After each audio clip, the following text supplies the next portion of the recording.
So one of the things I remember, you were more stubborn than most people on hiring an executive assistant.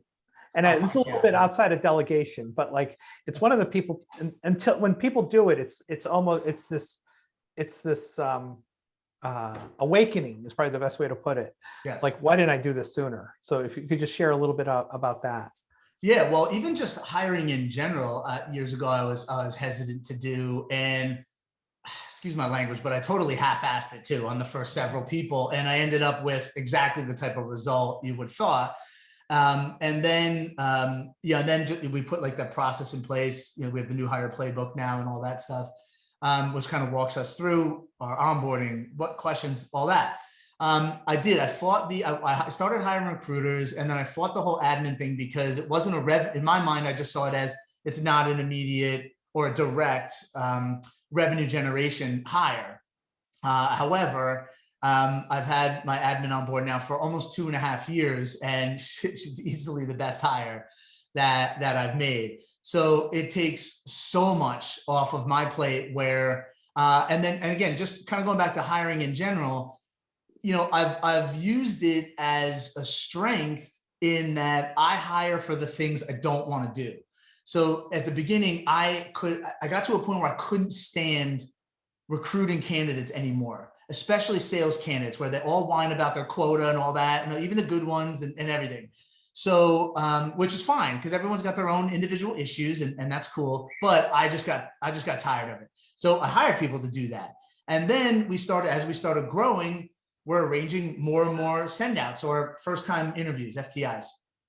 So arranging more and more of these, and I noticed I was probably spending a good 30 minutes to maybe 60 minutes a day in just going back and forth with people, scheduling these things.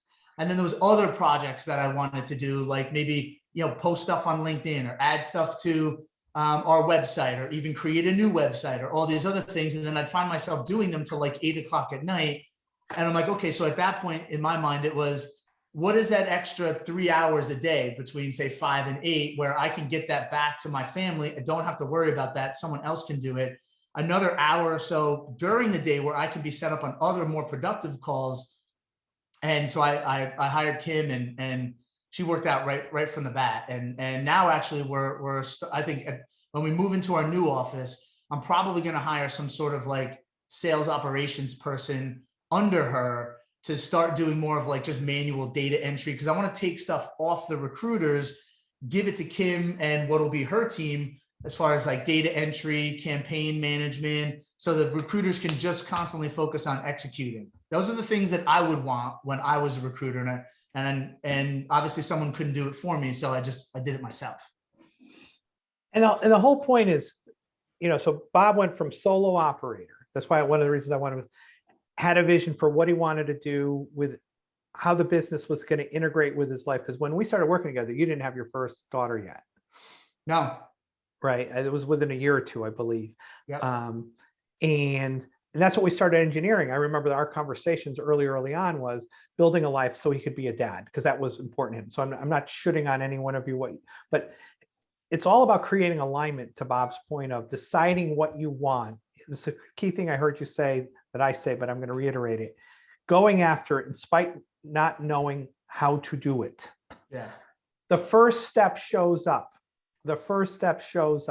Right? When you start doing something, you take the first step, and then usually the second step shows up. And it shows up either because in a redirect, because you did it the wrong way, or it shows up in that, okay, you did this one the right way, the next step is going to be this.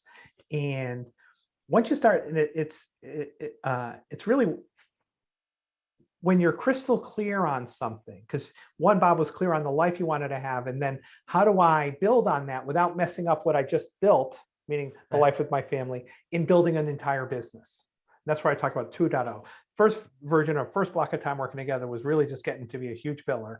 And then the second time was leveraging all those strengths and getting him to take those strengths and building an asset, an office where he doesn't have to work crazy hours, can make more money than he made before, and do more of the things you enjoy. Does that sum it up? Yeah, it is. Yeah, and then we've started on 3.0 now as where we have now I have a team, which was 2.0, We get bigger office space. Now 3.0 is eventually is working me off a desk. I think I have it by the end of 2024, I want to say, is where I'm no longer on a desk, and the recruiters and their teams, team leads, we're actually hiring to make one of our AEs the first team lead that we've ever had. So that's pretty cool. We got a couple of good candidates in process to work for us there. So that's pretty The cool. part of me, like, I don't want to turn this into a coaching call. I'm like, 2024, you freaking wuss. I like it though. I still enjoy some of it. Okay, well, but Yeah. I would say then maybe you don't ever want to be completely off, but Right. what can be done by 2022 and 2023? What would be like, save this for our call, but Yeah.